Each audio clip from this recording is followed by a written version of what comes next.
Horas, Horas, Horas, Balik Akademi. Datang kembali di hadapan Anda dari tepian Danau Toba yang indah. Semangat, semangat para pejuang keadilan. Oke, ada pertanyaan? Ya, tempo hari, tanggal 16 Desember 2024, hasil dari PK 7 terpidana Cirebon itu sudah keluar dengan hasil yang sangat mengecewakan. Ditolak. Itu bagaimana pendapat Anda? Ya, alasannya ada dua kemarin ya. Tidak ada kekhilafan hakim. Yang kedua, novum yang diajukan bukan bukti baru. Ya, itulah alasannya ya. Setiap manusia 1001 alasan gampang ya kalau membuat alasan saja. Cuma alasan yang bertanggung jawab itu susah ya. Jadi kemarin itu tanggal 16 Desember 2024 adalah puncak gunung es dari ketidakadilan yang dirasakan oleh kita, rakyat jelata. Ya, bahwa bisa juga kita berikan hari 16 Desember itu adalah hari matinya keadilan bagi rakyat jelata di Republik ini ya. Ya, betapa tidak novum yang merupakan bukti saintifik ya, SMS yang diekstraksi dari HP almarhumah Vina ya, yang berasal dari Digital Forensik Jabar yang tidak dihadirkan di persidangan pada tahun 2016 dan pada tahun ini dihadirkan sebagai novum ya, salah satu novum malah itu tidak dianggap novum. Saya bingung ya. Begitu juga dengan hasil ekstraksi dari tablet Widi yang saya lakukan dengan algoritma penambangan data di binary garbage ya.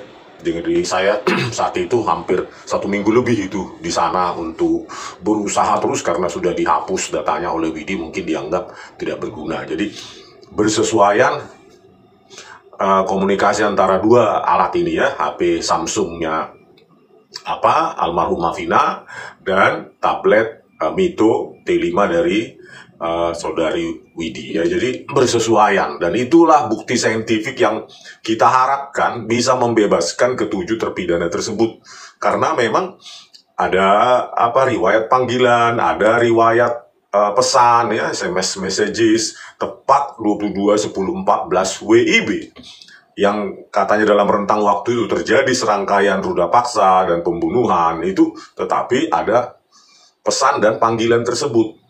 Nah, saya tidak tahu alasan apa hakim ini ya mengatakan bahwa itu bukan novum atau novum yang diajukan bukan yang baru. Ini kan mencari keadilan, Pak Hakim. Ya. Masalah persepsi ya tentang kebaruan itu kan bisa kita pakai sejuta alasan. Ya, itu bukan baru, itu barang lama ya kan. Misalnya mobil baru dibeli dari dealer, sehari yang berikutnya ya ada orang bilang itu sudah mobil bekas. Terus sejumlah orang yang lain bilang itu mobil masih baru. Jadi kalau kita berdebat tentang persepsi kebaruan ya, tetapi menegasikan keadilan bagi orang-orang ini, ketujuh terpidana ini yang dipidana seumur hidup, di mana esensinya katanya keadilan itu harus keadilan berdasarkan substantif, keadilan berbasis materi. Materi artinya evidence. Ya, saya sangat kecewa kemarin sampai tidak bisa berkata-kata. Ya, saya mencoba untuk memproses kekecewaan saya kemarin. Sedang apa yang terjadi pada Republik ini? Kok sedemikian begininya kalian kepada rakyat kecil? Ya, kok para hakim agung ini kok begininya kalian sanggupnya mengabaikan scientific evidence itu dengan menganggap bahwa itu bukan novum, bukan yang baru. Kenapa kalian berdebat tentang kebaruan, kelamaan, tetapi hilang esensi keadilannya, gitu loh. Hilang perdebatan kalian harusnya. Ya, kalau saya sebagai orang sains ya, perdebatan kalian, kalau ini dulu dihadirkan, SMS messages yang diekstraksi oleh Digital Forensik Polda Jabar, maka jalannya persidangan berubah tidak? Itu harusnya kalian perdebatkan.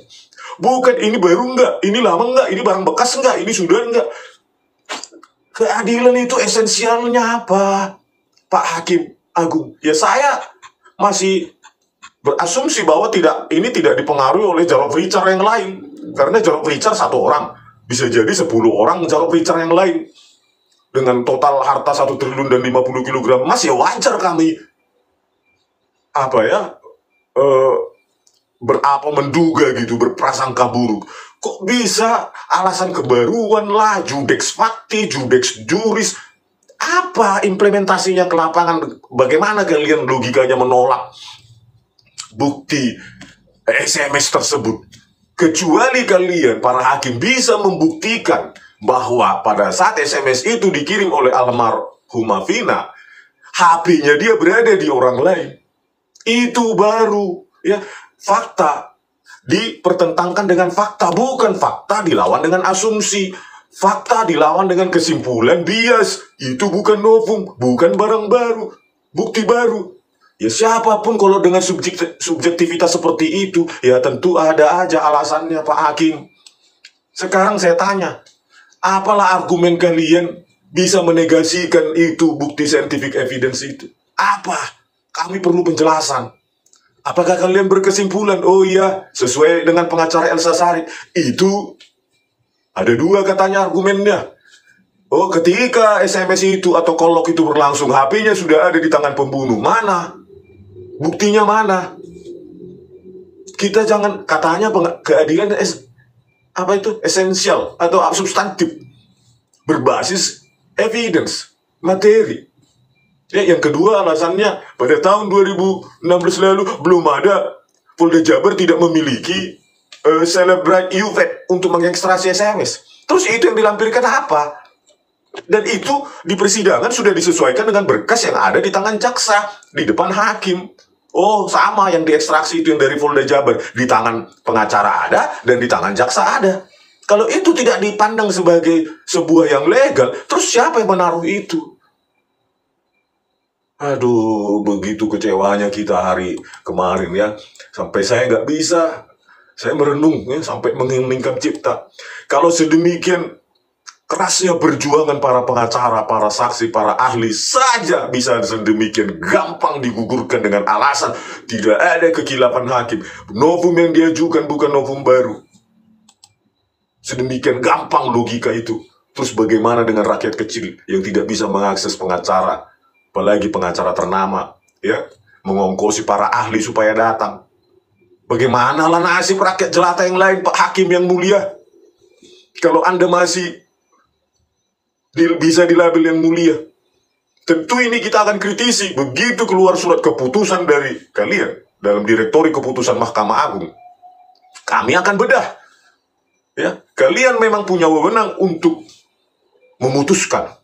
Tetapi kami rakyat punya wewenang juga, punya hak untuk bersuara dan menilai. Ya, kami berharap keputusan kalian berdasarkan logika, kewarasan, dan bukan berdasarkan intervensi kekuasaan yang lebih besar dari kalian atau melibatkan mafia hukum semacam Jarod Richard. Ya, kami berharap itu ya, keputusan kalian memiliki fondasi ilmiah juga. Karena ya PK katanya bisa diajukan kalau ada sains and teknologinya. Buktikan dong itu. Saya ingin membaca keputusan kalian. Bagaimana kalian bisa menyangkal scientific evidence itu. Ya, bukan kalimat-kalimat hukum. Judex facti, judex juris. Terus apa implementasinya? Kenapa itu bukan novum kalian anggap? Itu loh. Ya kalian memang berwenang dikasih undang-undang. Tapi kalian juga manusia. Itu loh, bisa diintervensi, bisa tergiur dengan uang, bisa dan lain-lain. Bukan karena kalian hakim yang mulia terus kami tidak bisa menilai pekerjaan kalian. Karena kalian digaji rakyat.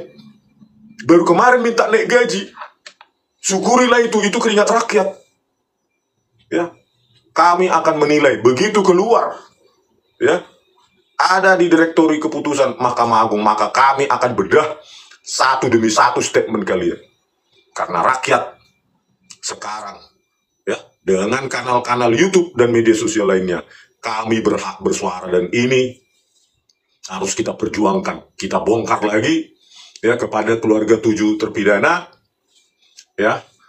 Saya pun kemarin seperti stroke rasanya, ya, mendengar keputusan itu. Saya kira mendapatkan kabar bahagia, ya, karena memang saya hadir di sana 2 kali ya. Nah, saya tahu perjuangan Bapak dan Ibu keluarga ke-8 ya terpidana. Jadi Ya, apalagi kata-kata yang bisa saya ungkapkan kecuali memang harus semangat lagi. Seperti dibilang Pak Jutek Bongso, ini bukan kiamat, ada langkah-langkah hukum yang bisa dilakukan.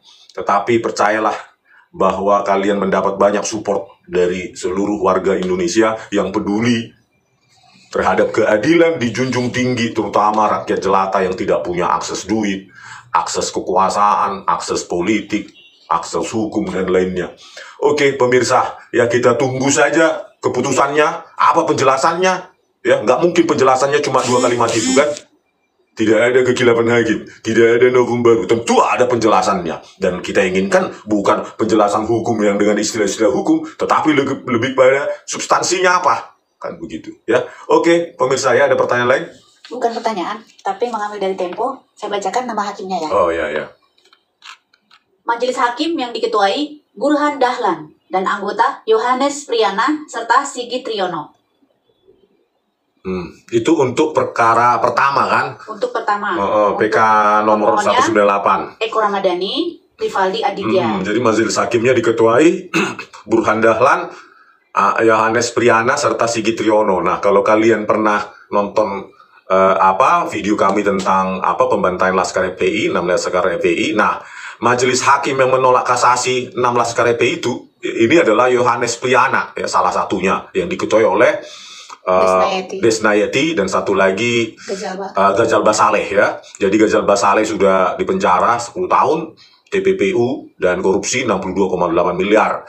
Nah, kalau hakim ketuanya Ibu Desnayeti menyetujui kasasi itu, ya, dengan dissenting opinion, tapi kalah suara karena Yohanes Priyana dan Ghazal Basaleh inilah yang membuat kasasi dari 6 pembantaian 6 Laskar FPI itu ditolak, ya. Jadi ini Yohanes Priyana ini sudah punya track record yang perlu kita jejak, kita amati secara detail lagi, ya, terus menerus. Terus yang perkara kedua terdaftar dengan nomor 199 PK sekian dengan pemohon Eka Sandi, Hadi Saputra, Jaya, Sudirman, dan Supriyanto. Majelis hakim untuk PK kedua ini terdiri dari Burhan Dahlan sebagai ketua serta Jupriyadi dan Sigit Triyono sebagai anggota. Nah, tetap ketuanya adalah Burhan Dahlan. Terus?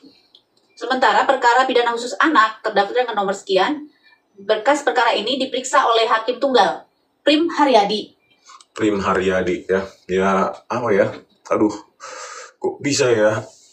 Dengan jeripayah seperti itu, saya paham sekali jeripayah para pengacara, ya, pimpinan dari Bang Jutek Bongso. Saya hampir 2 minggu di sana, ya, mulai yang pertama sampai yang kedua. Padahal untuk yang kedua ini saya sudah dalam perjalanan pulang saat itu, ya, untuk ekstraksi tablet dari Widi, ya, saya sudah pulang karena memang pada saat itu tidak ada kepastian tablet Widi Mito T55, ya, kalau nggak salah itu tidak ada kepastian ada di tangan Pak Jutek Bongso. Jadi ya daripada berlama-lama saya pulang gitu, ya, dari Cirebon. Jadi pada saat perjalanan, ya, akhirnya kami membatalkan gitu karena diminta dengan sangat saat itu, ya. Saya sudah bilang dosen ITB lah yang mengekstraksi, pasti banyak yang bisa itu kan. Karena di Cirebon juga ada katanya ITB cabang Cirebon dan lainnya. Tapi Bang Jutek mendesak saya, akhirnya balik lagi lah kami ke Cirebon untuk mengekstraksi tablet Widi Mito ini, ya, bermerek Mito ini. Jadi seminggu lah lebih saya terus saya kerjakan, ya, sampai ada di dalam digital BIN itu, terus ada muncul karakter-karakter spesial yang memang karena kalau di digital BIN itu dia ditimpa gitu, ya. Saya tampilkanlah apa adanya. Nah, kalau usaha semacam ini saja bisa dipandang sebelah mata bahwa itu bukan novum, terus novum itu apa, Pak Hakim? Apalagi lah yang mau kami lakukan, ya. Apalagi yang bisa kami lakukan. Jangan karena kalian berwenang, diberikan kewenangan dalam undang-undang untuk memutuskan perkara, terus kalian bilang, suka-sukaku. Tahu siapa? Kami hakim. Ya, kalau sudah seperti itu, lain kali kalian minta gaji, hakim akan kami bilang, nggak usah, Pak. Memang mereka siapa? Kerjaannya nggak becus. Ngapain dikasih gaji? Kan gitu. Kita saling berbalasan. Ya. Janganlah mentang-mentang kalian dikasih wewenang oleh undang-undang, kalian pakai wewenang itu tanpa dasar, tidak bertanggung jawab. Kami sungguh kecewa dan kecewa Bagaimana peradaban hukum kita di Indonesia ini dengan gampang menegasikan, menihilkan digital evidence. Luar biasa. Oke pemirsa, sampai sekian dulu video kami. Tonton lagi video kami selanjutnya. Horas!